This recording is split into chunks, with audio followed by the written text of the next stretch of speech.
Hello YouTube, welcome back to the Web Gear Review. I am your host, the Web Gear Guy. Today we're going to take a look at the M-1943 Combat Field Jacket.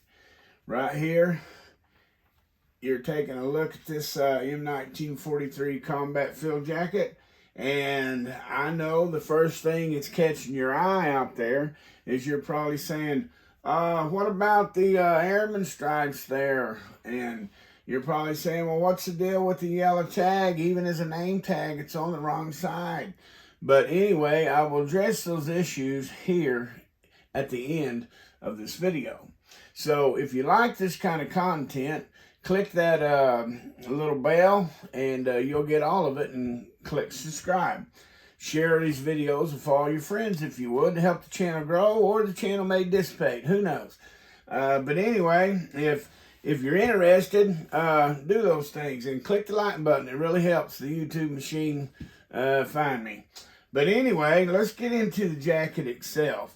The nomenclature for this jacket is Jacket Field M-1943, okay? The U.S. Army began looking for a replacement jacket in the fall of 1942 as a replacement for the M-1941 jacket and the M-1939 service coat. So this jacket you're looking at right here, the M-1943, it got its start as part of the M-1943 experimental outfit, okay?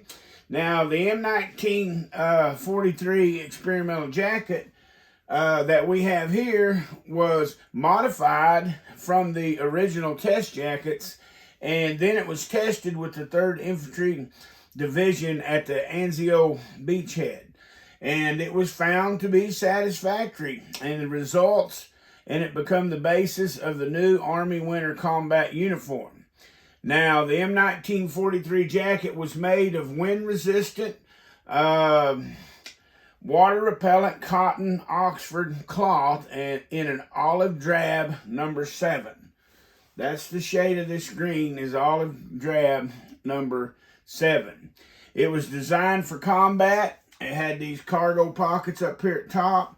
It has these big pockets that drop down the inside here that are very roomy right here, okay?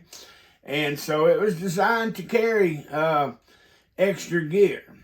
So, and it had a button-on hood right here. See this hood? We'll do a video on these hoods. But these hoods right here for the M1943 Combat Field Jacket would simply button on to the top up here. You would turn the collar up. You probably can't see it in the video. I apologize. But anyway, it would button on to there if you needed a hood, okay? The M1943 was a lightweight jacket and served essentially as a windbreaker layer that could be worn in any climate. The M1943 jacket was designed to be worn over several other garments, such as the jacket field pile, olive drab, and the ETO field jacket, known to most of us folks as the Ike jacket. See there?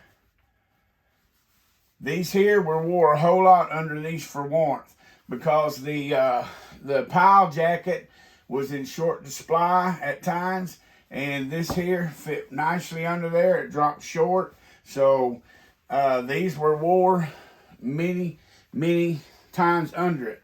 In fact, it was determined that this here was the best combination to wear for warmth under it, was wearing the ETO style wool field jacket. Now, as you know, I've started doing a series of web gear and items that was used during the Korean War. And so this is one of those. Although we had to cover a little background in World War II about the start of the M1943 jacket, the M43 jacket was used all throughout the rest of World War II and beyond into the Korean War. Now, its use in the Korean War, the M1943 jacket was readily available in 1950 when the war began. And the jacket most often used in Korea was the M-1943 jacket. So this is the one that was most often used throughout the Korean War. However, as the war broke out, there was quickly become a shortage of these M-1943 jackets, and this led to the pile liners that was designed to be worn underneath these jackets. They began to issue them out to the troops because they didn't have enough of these jackets to go around. So, however, on July 29 of 1949, they had started working on a new version of the M-1943 field jacket, and they called it the MQ-1 field jacket, and it basically was a modified version of this jacket here that had buttons on the inside for the pile liner. I mean the new liners. See, the M-1943 field jacket doesn't have any buttons on the inside for the liner. It has the draw cord here. See that draw cord? It's got that, but there are no buttons on the inside. Look inside of this. See how that's a different color fabric? It's kind of built, kind of hard to button up, but when you button it straight, and that served kind of like a gas flap right there. So anyway, the original M-1943 field jacket, like I said, did not have the buttons. And the new MQ-1 field jacket had the buttons to secure the new type of liners. But however, it was during Korea, the Korean War, that the 8th Army came up with a field expedient solution remedy to bring the older 1943 field jackets up to the wintered layering system of the new liners. And what they did was they sent out, made a little field pack and a sewing kit, and they sent out 8 buttons that the soldiers could sew in here to attach the liner into their field jackets. So a Korean War era M-1943 will usually already have buttons in it, because by the end of the war, they had pretty well upgraded all of the M-1943 field jackets into a, updated them with the buttons and everything on there. But as you can see, this one here, whoever had it didn't end up sewing the buttons in there. But however, this jacket did make it into the Korean War. The reason I know that is because these airman stripes right here, and because of this yellow name tag right there over the left breast pocket right there. But like I said, by the end of the war, most of these jackets had the buttons all put into them. Now, let's take a little closer look at this jacket right here, okay? It was in the fall of 1951, some units directed their soldiers to sew white name tags above the left pocket. That's right, not the right. But they were directed to sew their name tag up here on the left side of the shoulder pocket. This is when the name tagging and before it all started. But it started in the Korean War, and they were directed to put it up here on the left side, okay? That's another thing that tells me this is an early Korean War, used during the early Korean War, by this name tag being sewed over the left pocket.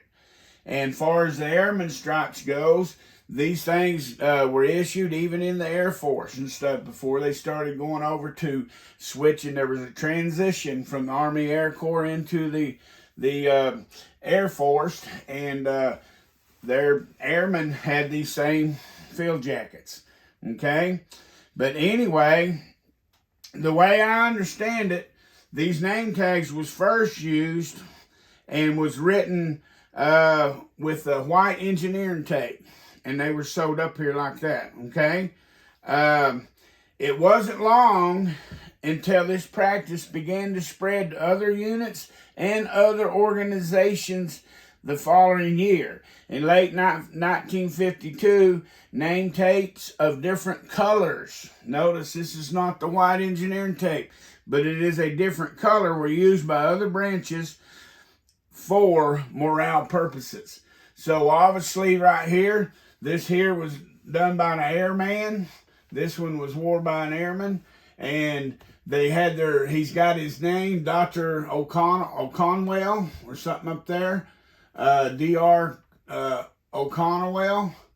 And obviously he was an airman, and they used a different color up there than the Army troops did. That was a common thing when it all first started. Now, it wasn't until the end of the Korean War, when they were signing the armistice, that they wanted to throw, they moved the name tag over here, and they wanted everybody for the signing of the surrender to have U.S. Across here. So that's when it all started, and then it all started. But right here, a lot of people would seen this field jacket and disregarded it as, just a fluke or something somebody screwed up. But no, this is all a little bit of history right here. With these stripes, the M-1943, and that yellow name tag, it's almost like a little jewel, a little nugget of history right there that we have. So let's go ahead and look at this thing a little bit. Look at the gussets here. Look how big the gussets in the arm are. See that? It's got 2 button cuffs. It's got the big gussets right there. The pockets have a button, have the little tab there. Same thing up here. It's got the tab, got the buttons. So that is the M19, got the white inside pockets. The M1943 field jacket used all the way up into the Korean War. Thank you for watching the Web Gear Review.